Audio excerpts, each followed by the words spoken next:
The last thing I saw before the world went black was the shattered pieces of the phoenix coronet skittering across the marble floor. It was the wedding gift my mother had left for my future wife, a priceless heirloom of intangible cultural heritage I had spent a decade restoring. And Sophia, my fiancée of 5 years, had just smashed it with a triumphant sneer. "This is what I think of your pathetic little hobbies, John," she had spat, her voice laced with venom.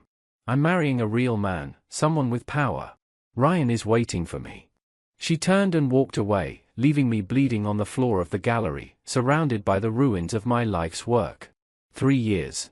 For 1095 days, that moment was burned into my memory.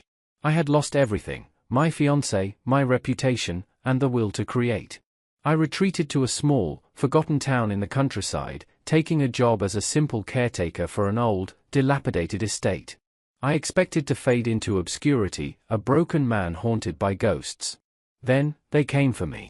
A convoy of luxury cars, led by Ryan's ostentatious sports car, rolled up the gravel driveway. Sophia stepped out, looking like a queen surveying a peasant's hovel. Ryan, ever the peacock, stood beside her, his arm wrapped possessively around her waist. "Well, well, look what the cat dragged in," Ryan announced to their entourage of city friends. "I told you we'd find him wallowing in his own failure." Sophia laughed, a sound that was no longer beautiful to me, just cruel. "It's been 3 years, John. I thought you might have learned your lesson. But you still look like the same worthless dreamer I left behind. I'm doing you a favor, really. A life with me would have been wasted on you." They all laughed, a chorus of derision. They expected me to crumble, to beg, to show them the pain they so desperately wanted to see. Instead, I simply watched them, my expression calm. I felt nothing. No anger, no sorrow. Just a profound, hollow emptiness where my love for her used to be.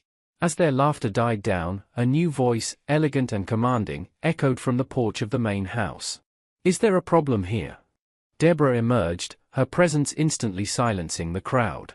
She walked to my side, her gaze sweeping over Sophia and her friends with cold disapproval. Sophia's face went pale. "Aunt Deborah, what are you doing here?" Deborah smiled, a slow, dangerous curve of her lips. She took my hand, her fingers intertwining with mine, and held it up for all to see. On my finger was a simple gold band. On hers, a matching one. "I live here, Sophia," Deborah said, her voice cutting through the stunned silence. "With my husband." Deborah's words fell like stones into a silent pond, the ripples of shock spreading through the assembled crowd. Sophia stared at our joined hands, her mouth opening and closing like a fish, but no sound came out. Ryan, who always had a smug comment ready, looked utterly bewildered, his eyes darting between his fiancée and her aunt, the formidable woman who held the keys to their social kingdom. The friends who had been laughing moments before now shifted uncomfortably, avoiding eye contact. The power dynamic had not just shifted, it had been annihilated. I was John, and 3 years ago, I was a man who believed in forever. My world had been small but full of passion. I was a conservator of historical artifacts, specializing in intangible cultural heritage. My hands, which others saw as calloused and dusty, could breathe life back into forgotten things.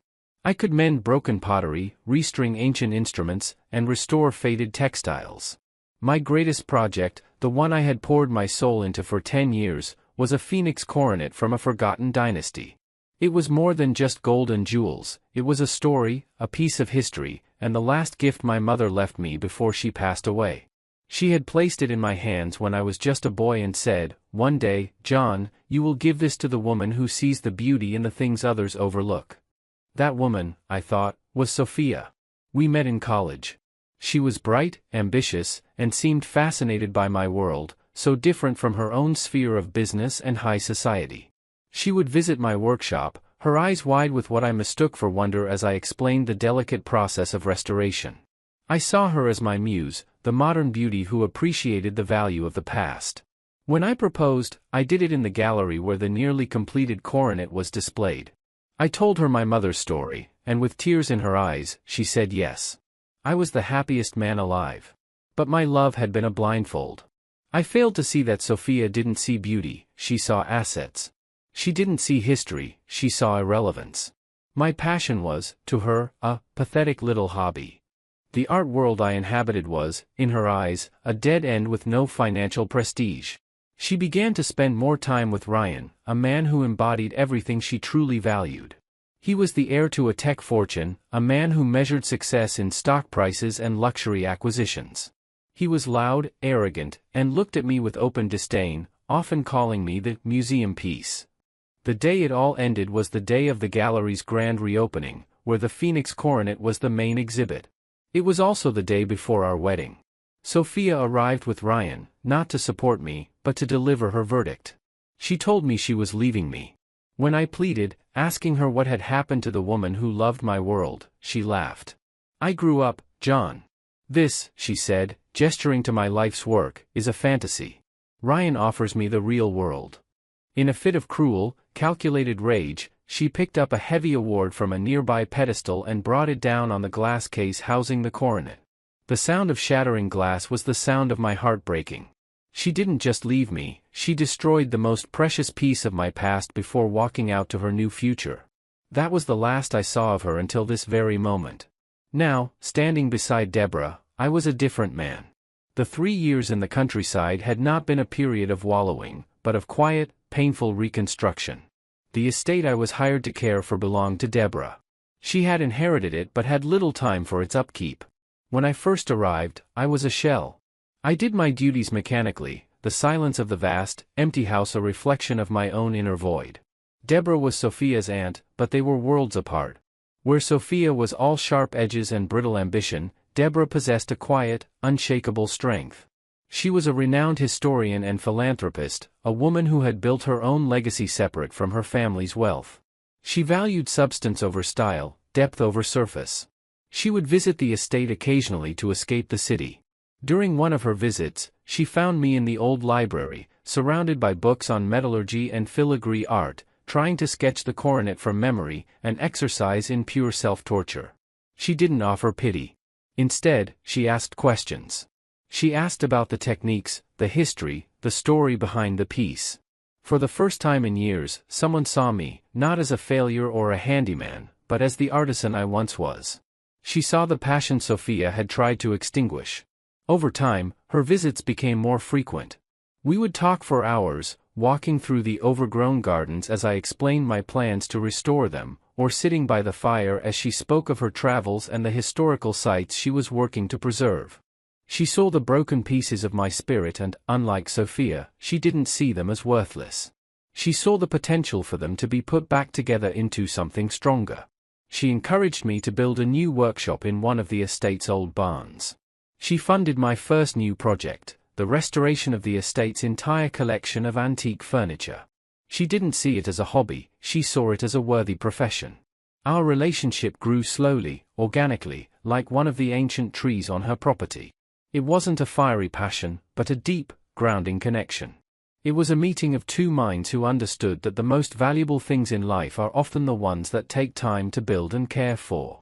6 months ago, on a quiet evening, she had looked at me across a table filled with my research notes and simply said, "I have never felt more at home than I do here with you, John." I realized in that moment that I felt the same. The gaping wound Sophia had left had finally healed, not with a scar, but with something new and infinitely more precious. I proposed to her not with a grand gesture, but with a simple, heartfelt promise to spend the rest of my life cherishing the world we had built together. Our wedding was a quiet affair, just the two of us and a local justice of the peace, held in the garden I had brought back to life.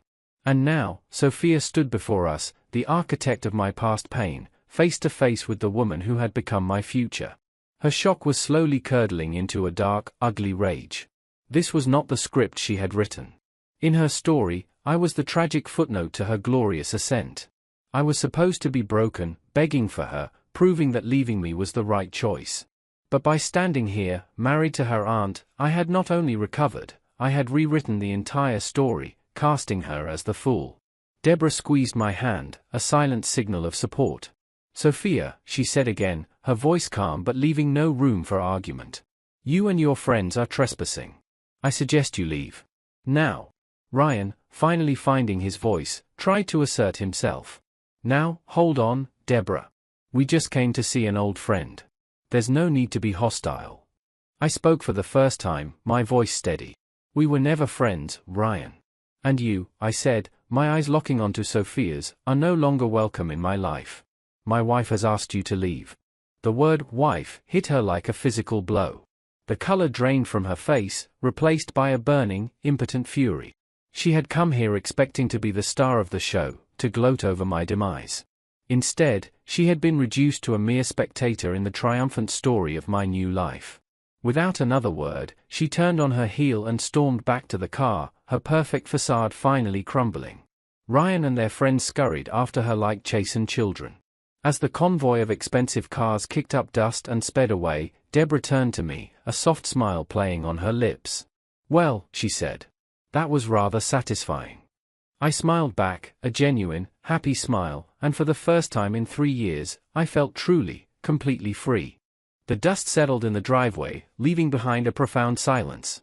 The departure of Sophia and her entourage felt less like an ending and more like the pulling of a pin from a grenade. The conflict had not been resolved, it had merely been declared. In the days that followed, the quiet life Deborah and I had built began to feel like the calm before a storm. The initial satisfaction of that confrontation slowly gave way to a creeping uneasy, as I knew Sophia's pride was a venomous thing. She would not accept defeat gracefully. The betrayal that had happened 3 years ago was not a closed chapter, it was a prologue, and the main story was just beginning to unfold. The first tremor came not as a direct assault, but as a series of insidious whispers. Deborah was a prominent figure in her field, a respected historian and a powerful board member of several cultural foundations. Suddenly, anonymous emails began circulating among her colleagues and fellow board members. They were carefully crafted, filled with half-truths and malicious innuendo designed to poison the well of her reputation. They spoke of a vulnerable, recently widowed woman being taken advantage of by a young, opportunistic caretaker. They painted me as a gold digger, a con artist who had manipulated my way into her life for her fortune. The emails mentioned my failed relationship with her niece, twisting it to suggest I had married Deborah as a calculated act of revenge, a cruel game to spite Sophia. Deborah, with her characteristic poise, brushed them off publicly. She was too smart, too respected to be toppled by gossip. But I saw the subtle toll it took. I would find her staring at her laptop late at night, a flicker of weariness in her eyes. The attack wasn't just on her, it was on our life together, on the genuine connection we had built. It sought to invalidate the one good thing that had emerged from the wreckage of my past. The dilemma was agonizing. My very presence in her life, the source of my own healing and happiness, was now being used as a weapon against her. I felt a familiar, sickening sense of being a liability, the same feeling I had when Sophia called my passion a pathetic hobby that was holding her back. The emotional dilemma intensified when Deborah's family got involved. Her sister, Sophia's mother, called in a fury. I could hear her shrill voice through the phone from across the room. She accused Deborah of betraying the family, of embarrassing them by marrying Sophia's cast-off. She called me a parasite. Deborah handled the conversation with icy calm, defending me, defending us, but after she hung up, she was quiet for a long time. "They don't know you, John," she said, her voice soft but firm. "They only see what they want to see. It doesn't matter." But it did matter. It mattered to me. I was watching the woman I loved being forced to defend her choices, to endure suspicion from her own family, all because of me. The conflict was no longer just between me and Sophia, it had metastasized, infecting every corner of Deborah's life. Was my happiness worth her peace? The question haunted me. The misunderstanding that Sophia was orchestrating was masterful in its cruelty. She wasn't just telling people I was a gold digger, she was framing my entire character, past and present, as a lie. The narrative she spun was that I had always been manipulative. She told people I had faked my interest in history to get close to her family, that my passion was just an act. The ultimate betrayal was when I discovered she had contacted the curator of the gallery where my life had fallen apart. She had somehow convinced him that I had been responsible for the destruction of the Phoenix coronet, claiming I had smashed it in a jealous rage after she broke up with me. She was not just rewriting our story, she was erasing my identity, painting me as the villain in my own tragedy. This lie was the tipping point. My work was the only part of my old self I had managed to salvage. It was the core of who I was. To have that so grotesquely twisted was a violation I couldn't endure passively. The conflict was now deeply personal. It was a battle for my own truth. The emotional dilemma came to a head during the Foundation's annual planning dinner, a crucial event for Deborah. It was held at a private club, and as we walked in, the atmosphere was palpably tense. The whispers followed us. I could feel the stares, the judgmental glances from people who had known and respected Deborah for years. During the dinner, a board member, a man who had always been a staunch ally of Deborah's, cornered me while she was speaking with another donor. "I'll be frank, John," he said, his tone more concerned than accusatory. "A lot of people are worried. Deborah has a legacy to protect. This situation with her niece is messy. Are you sure you're being fair to her, dragging her into your personal drama?" His words, though spoken with a veneer of concern, were a dagger to the heart. He saw me as a liability, a drama that was tarnishing the woman I loved. In that moment, I felt a profound sense of despair. Maybe Sophia was right. Maybe I was a burden. Maybe my love for Deborah was a selfish act that would ultimately cost her everything she had worked for. Later that evening, as we drove home in silence, the weight of it all became unbearable. I couldn't let this continue. I couldn't stand by and watch as my past systematically dismantled her present. "Deborah," I began, my voice strained. "Maybe they're right. Maybe this is too much. I never wanted my past to hurt you. I can leave. We can annul the marriage. I'll disappear, and all of this will go away." Deborah pulled the car over to the side of the dark, empty road. She turned to face me, her expression one I had never seen before. It was not anger, but a fierce, blazing intensity. "Do you honestly believe that?" she asked, her voice low and dangerous. "Do you think I am so weak that a few rumors from a spoiled child could undo me? Do you think our marriage, our life, is so fragile that it can be annulled to appease gossips?" She reached out and took my face in her hands, forcing me to meet her gaze. "Listen to me, John. The betrayal was not you coming into my life. The betrayal would be you leaving it because you are afraid. The misunderstanding is not that you are a gold digger. The misunderstanding is you believing, even for a second, that I would ever let them win. This is not your conflict to bear alone. It is ours. And we are not going to run. We are going to fight." Her words were a lifeline. But they also solidified the terrifying reality of our situation. The battle lines were drawn. Sophia's campaign of emotional and social warfare was not going to stop. She was determined to break us apart, to prove to the world, and to herself, that she had been right to discard me. The conflict was no longer just beginning, we were in the heart of it, and the only way out was through. The dilemma was no longer whether I should leave to protect her, but how we could possibly fight a war where the main weapon being used against us was the very love we shared. Deborah's declaration on that dark road was like a war horn sounding in the dead of night. It was meant to be a call to arms, a rallying cry for the two of us, but in the hollow chambers of my heart, it echoed with a terrifying resonance. We were going to fight. The words were strong, noble, and exactly what I should have wanted to hear. Yet, a cold dread, slick and oily, seeped into my veins. The fight she spoke of was against an enemy who knew my every weakness, because she had created most of them. The suspense was not about whether a battle was coming, but what I would lose when it arrived. My nights became sleepless. I would lie next to Deborah, her breathing even and calm, and feel like an imposter in my own life. My mind would drift back to the countryside estate before she had truly become a part of my life there. I remembered the profound, crushing loneliness, but also the simplicity.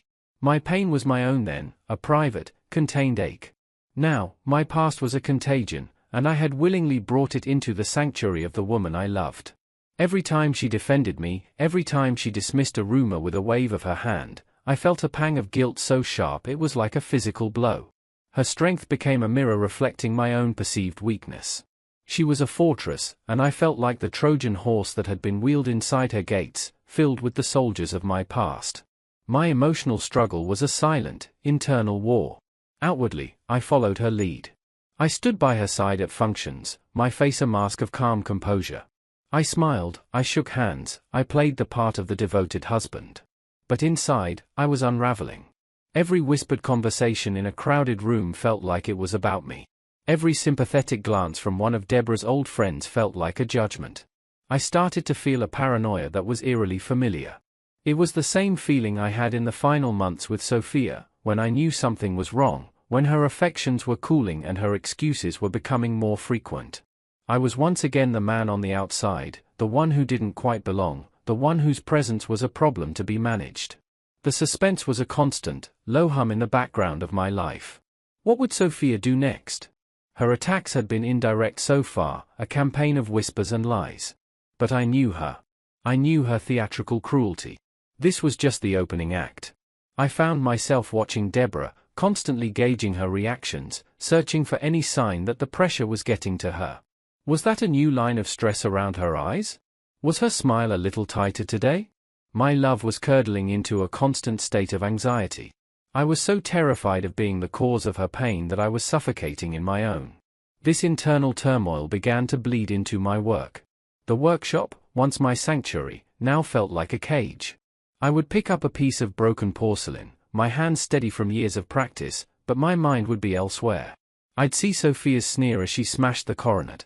I'd hear the board member's voice asking if I was being fair to Deborah.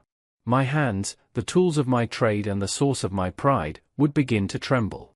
The delicate work of restoration requires patience, a clear mind, and a steady hand. I had none of those. Projects I should have been able to complete in days stretched into weeks. The joy I had rediscovered in creation was being choked by the weeds of my past. I was losing myself again, not to heartbreak this time, but to fear. The climax of my emotional struggle came one afternoon when I received a package. It was a small, elegantly wrapped box with no return address. My hand shook as I opened it. Inside, nestled on a bed of black velvet, was a single, perfect shard of iridescent blue porcelain. I knew it instantly. It was a piece of the Phoenix coronet. There was a small card underneath it. For words were written in Sophia's immaculate script. "You can't fix this." I stumbled back, gasping for air. It wasn't just a reminder. It was a message, a threat, and a psychological masterstroke. She was telling me that no matter what I built with Deborah, no matter how happy I appeared, I was fundamentally broken. The shattered coronet was a metaphor for me, and she was reminding me that she held the pieces. It was an act of such profound, intimate cruelty that it bypassed all my defenses. The carefully constructed walls I had built around my heart crumbled into dust. I fled to my workshop, the shard clutched in my hand. I sank to the floor, surrounded by my unfinished projects, my tools lying dormant. The full weight of my despair crashed down on me. Sophia was going to win. Not by destroying Deborah's reputation or our marriage, but by destroying me. She would methodically dismantle my confidence, my peace, and my identity until I was nothing but the broken man she had left on the gallery floor. And when I finally broke, Deborah would be left with the empty shell. I would become the burden Sophia always said I was. The suspense was no longer about what Sophia would do next. The suspense was now about me. How long could I withstand this? How long until I shattered completely? I looked at the shard in my hand, its beauty a stark contrast to the ugliness of its message. For a fleeting, terrifying moment, I understood the impulse to simply run. To disappear and take the target off Deborah's back, and to save myself from this slow-motion execution. When Deborah found me hours later, the sun had set and the workshop was dark. She didn't turn on the light. She simply knelt in front of me, her silhouette framed by the moonlight from the window. She saw the shard in my hand and her jaw tightened, but she said nothing about it. Instead, she reached out and gently took my other hand, her fingers warm and strong around my cold ones. "John," she said, her voice a soft anchor in my swirling sea of panic. "Her goal is not to ruin me. It's to make you believe you will. Don't give her that power." I looked up at her, my eyes blurry with unshed tears. I wanted to believe her. I wanted to be the man she thought I was. But as I looked at her strong, determined face, my only thought was a desperate, silent plea: how much longer can I pretend to be him before I break? The greatest battle was not against Sophia, it was against the voice in my own head that was starting to agree with her. The shard of the Phoenix coronet became a talisman of my despair. I kept it locked in a small wooden box in my workshop, a tangible symbol of Sophia's psychological warfare. Deborah's words had been a temporary balm, but the poison of doubt had sunk deep into my marrow. I was living on a knife's edge, waiting for the next blow to fall. The turning point, when it came, was not a direct attack from Sophia, but a revelation so profound and unexpected that it reconfigured the entire battlefield. It deepened the conflict from a personal vendetta into a legacy of deceit, and it came from the one place I never would have looked, the past. Deborah was the executor of her late husband's estate, a man named Alastair who had passed away from a sudden illness nearly 5 years prior. It was a duty she performed with quiet diligence. One afternoon, she was in her study, sorting through a box of Alastair's old financial records for a final audit. I was in the adjacent library, trying and failing to focus on a book about 17th-century lacquerware. "That's odd," Deborah murmured, her voice pulling me from my distracted state. I walked into the study. She was holding a faded bank ledger, her brow furrowed in concentration. "Alastair was meticulous," she said, more to herself than to me. "But there's a series of payments here, starting about 6 years ago, that I can't account for. Large sums, transferred monthly to a holding company I've never heard of." Curiosity piqued, I looked over her shoulder.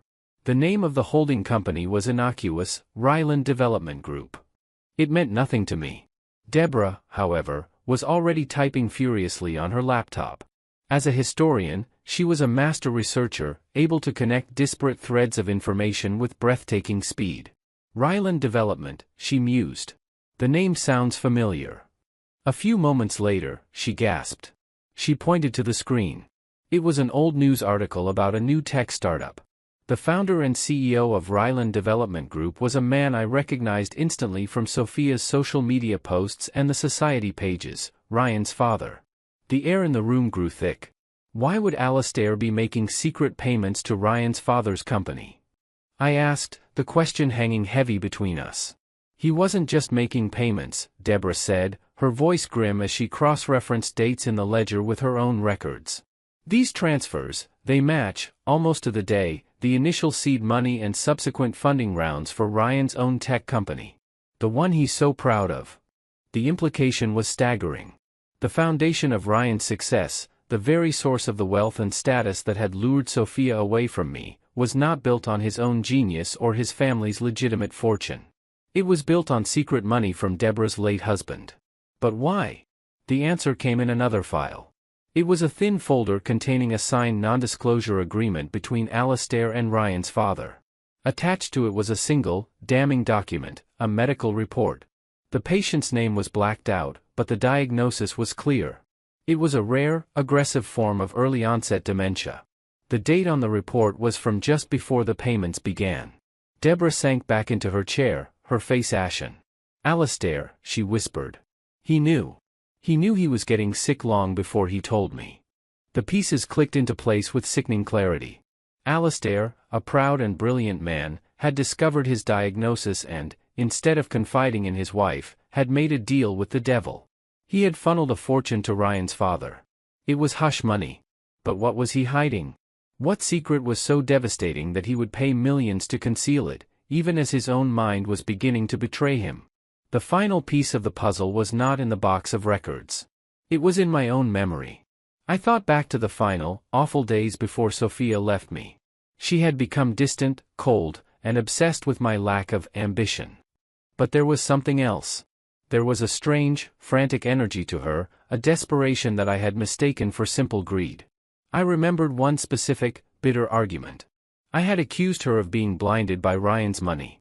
"You think this is about money?" she had screamed, her voice cracking with an emotion I couldn't identify at the time. "You have no idea what this is about. You know nothing." At the time, I thought she was just deflecting. But now, her words took on a chilling new meaning. The second twist, the major turning point, was this: Sophia knew. She must have known all along. This wasn't a simple story of a woman leaving a poor artist for a rich heir. Sophia hadn't left me for Ryan's money. She had left me because she knew the money was tainted, that it was tied to a dark secret involving her own family, and she had made a calculated choice to align herself with the power of that secret, rather than stand by the man who was oblivious to it all. Her betrayal was not one of simple greed, it was a far deeper, more complex act of self-preservation and complicity. The conflict deepened exponentially. This was no longer my personal drama. It was a tangled web of family secrets, blackmail, and betrayal that stretched back years before I was even in the picture. Sophia's relentless attacks on me were not just the actions of a spurned lover. They were the desperate actions of someone trying to protect a devastating secret. If my marriage to Deborah was seen as legitimate and loving, if I became a permanent, trusted fixture in Deborah's life, I might get close to the truth. I was not just an ex-boyfriend to be tormented, I was a threat to be neutralized. My emotional struggle shifted. The guilt and self-pity I had been drowning in were burned away by a cold, clarifying anger. I had been a pawn in a much larger, much uglier game than I had ever imagined. Sophia hadn't just broken my heart and my spirit, she had used my love and my pain as a smokescreen to hide her own family's corruption. She had allowed me to believe I was worthless, that I was not enough, when the truth was that my integrity had made me a liability in her world of secrets. Deborah and I looked at each other across the desk, the ledger and the NDA lying between us like unexploded bombs. The war had changed. Sophia wasn't just trying to ruin my happiness, she was trying to protect a lie that was at the very foundation of her existence.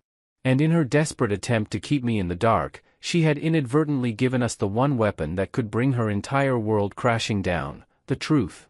The suspense was no longer about my survival, but about the cataclysmic fallout that would occur when this secret was finally brought into the light. The revelation of Alistair's secret payments and Sophia's complicity transformed the emotional landscape.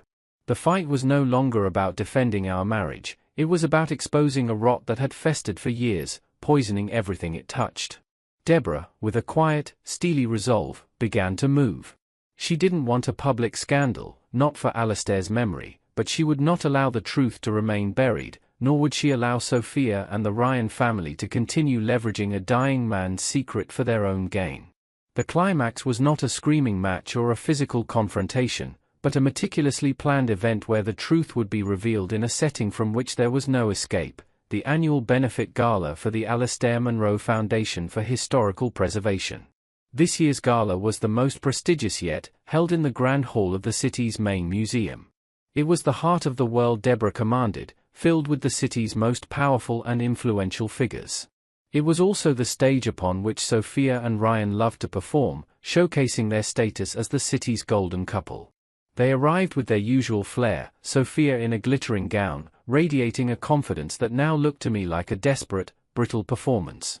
She saw Deborah and me near the entrance and gave a small, triumphant smirk, as if to say, "See? I still belong here. You are the outsiders." She had no idea she was walking into a perfectly set trap. Deborah had arranged the evening's program with surgical precision. The first part was standard, cocktails, opening remarks, a silent auction. I stood by her side, a silent partner in the impending detonation. My own emotional turmoil had settled into a cold, hard calm. The fear was gone, replaced by a grim sense of purpose. I was no longer the victim. I was a witness. The moment came after the main course. Deborah took the stage to give the keynote address, a speech she always gave to honor her late husband's passion for history. She began as she always did, speaking of Alistair's vision and the Foundation's work. Then, her tone shifted. Alistair believed that history is not just about preserving beautiful objects, she said, her voice resonating through the silent hall. It is about preserving the truth. No matter how difficult or painful that truth may be. In sorting through his final effects, I recently discovered a part of his story I never knew. A story of a private, painful struggle. She paused. Every eye in the room was on her. I saw Sophia shift in her seat, a flicker of unease crossing her face. Ryan whispered something to her, but she waved him off, her gaze locked on her aunt. Several years before his passing, Deborah continued, Alistair was diagnosed with a degenerative neurological condition. A secret he chose to bear alone. In his fear of what was to come, he made certain arrangements to protect what he thought was the family's reputation. Arrangements that have had long-lasting and unforeseen consequences. The air in the room was thick with suspense. Deborah's voice was steady, but it carried the weight of a deep, personal sorrow. He entered into a private financial agreement with a business associate, Mr. Robert Ryan. At the mention of his father's name, Ryan went rigid. Sophia's face, which had been pale, was now completely bloodless. She looked like a ghost. This agreement, Deborah said, her eyes sweeping the room before landing directly on the table where Sophia and Ryan sat, provided the seed money and subsequent funding for the tech company that has brought Mr. Ryan's son, Ryan Jr., such acclaimed success. A collective gasp rippled through the hall. The whispers started instantly. People were turning to stare openly at Ryan, whose smug facade had completely shattered. He looked panicked, trapped. These funds, Deborah's voice cut through the noise like a razor, were given in exchange for silence. Silence about a matter Alistair believed would bring shame upon us. But there is no shame in illness. And there is no honor in profiting from a sick man's fear. She didn't need to say the word blackmail. Everyone in that room understood. The foundation of Ryan's entire career, his wealth, his status, was revealed to be nothing more than the fruit of a poison tree. He was not a self-made genius, he was the beneficiary of a secret born of tragedy and exploitation. But Deborah wasn't finished. Her final move was not for Ryan, but for Sophia. "The greatest tragedy of this secret," she said, her voice softening with what sounded like genuine pity, "is how it has twisted the lives of others. It has forced some to live a lie, to make choices based not on love, but on the desperate need to protect a fragile, corrupt foundation." Her eyes were fixed on Sophia. It was not an accusation, but a final, devastating pronouncement. She was exposing not just the secret, but the consequence of it. She was revealing the why behind Sophia's cruelty. Sophia stood up abruptly, her chair scraping loudly against the floor. The entire hall fell silent, watching her. Her face was a mask of horror and fury. This was her ultimate nightmare. Her carefully constructed world, her image, her social standing, it was all imploding in a public forum, orchestrated by the very ant she had sought to undermine. She looked at me, her eyes wide with a desperate, pleading panic. In that moment, I saw everything. I saw the scared young woman who had discovered a terrible secret and made a deal with the devil. I saw the years she had spent living a lie, the pressure of it twisting her into the cruel, brittle person she had become. Her torment of me had been a desperate, frantic attempt to keep me away from a truth she could not bear. It wasn't just about revenge, it was about survival. This was the final realization for me. My story was never the one I thought it was. I was not the protagonist in a simple revenge drama. I was a secondary character in a much larger, much darker family tragedy. My heartbreak was merely collateral damage. Sophia opened her mouth, but no words came out. She turned and fled, stumbling through the maze of tables, her flight a public admission of guilt. Ryan, after a moment of frozen panic, scrambled to follow her, his own reputation in tatters. Deborah finished her speech, calmly announcing that the foundation would be partnering with a leading neurological institute to fund research into the very disease Alistair had feared, turning his painful secret into a legacy of hope. She received a standing ovation, not just for her philanthropy, but for her incredible, terrifying grace under pressure. When she returned to my side, she took my hand. Her own was perfectly steady. The climax was over. The bombs had been detonated. The truth, in all its ugly, complicated glory, was out. Later that night, as we stood on the balcony of our home, looking out at the quiet lake, the adrenaline finally began to fade. I felt no triumph, no sense of victory. Just a profound, aching sadness for the sheer waste of it all. The years of lies, the pain, the broken relationships. "It's over," Deborah said softly. I looked at her, the woman who had faced down her family's ghosts and her husband's legacy with unwavering strength. I thought of the shattered coronet, the symbol of my own broken past. Sophia's note had been right. I couldn't fix it. But I finally understood that I didn't have to. My value was not in my ability to mend broken things, but in my ability to build something new and true. "Yes," I said, my voice clear and steady for the first time in a long time. "It is." The confrontation was over, the realization complete. The conflict had not been resolved with a happy ending, but with a stark, painful clarity. And in that clarity, for the first time, I saw the path forward, not as a journey of recovery, but as a life to be lived, free from the ghosts of the past. The gala was the earthquake. The weeks that followed were a series of powerful aftershocks that permanently altered the social and financial landscape of our city. The truth, once revealed, could not be put back in its box. Ryan's company, built on a foundation of lies and blackmail, collapsed with breathtaking speed. Investors pulled out, board members resigned, and the tech wunderkind became a pariah overnight. His father, Robert Ryan, was disgraced, his reputation shattered by the public revelation that he had exploited a dying man's deepest fears for profit. The Ryan family, once a pillar of the community, crumbled into ruin. It was a swift and brutal corporate execution, and Deborah and I watched it all from a quiet distance. This was not the revenge I would have sought. It was colder, more absolute, and more impersonal than anything my broken heart could have conceived of 3 years ago. It was the dispassionate, inevitable consequence of a truth brought to light. There was a grim satisfaction in it, but it was a hollow victory. The Betrayal resolution, the closure I truly needed, had nothing to do with them. It had to do with me. In the wake of the gala, a strange peace settled over our lives. The anonymous emails stopped. The whispers ceased. Deborah's family, humbled and ashamed, retreated into silence. We were no longer a scandal, we were a story that had reached its conclusion. With the external pressures gone, I was left alone with my own thoughts, and with the one piece of my past that still held power over me, the memory of the shattered Phoenix coronet. One morning, I walked into my workshop, the air crisp and clean.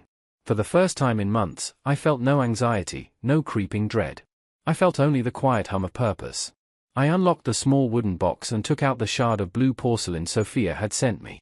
I held it up to the light, not as a symbol of my brokenness, but as a challenge. "You can't fix this," she had written. Perhaps she was right. But the man who had spent a decade restoring that single piece was gone. I was a different artisan now, one who had learned from Deborah that history is not just about preservation, it is about building a new legacy from the pieces of the old. An idea began to form, a project so ambitious it bordered on madness. I wouldn't try to fix the coronet. I would create something entirely new. I began to draw. I spent weeks in research, not just on historical restoration, but on modern artistry, on kintsugi, the Japanese art of repairing broken pottery with gold, embracing the fractures as part of the object's history.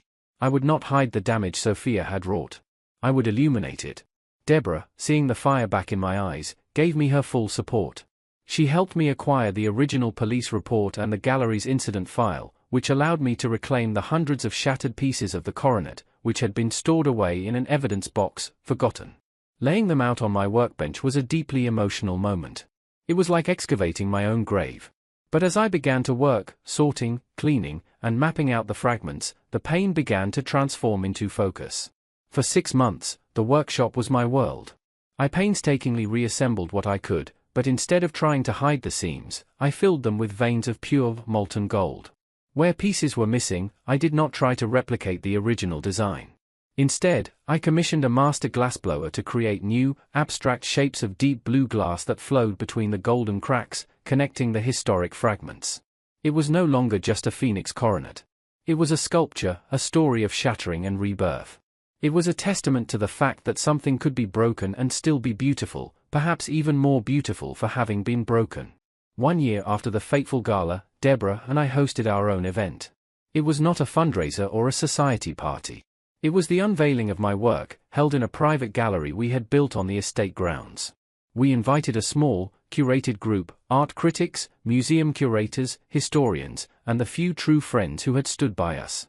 The piece, which I simply called Shattered, sat on a black pedestal in the center of the room.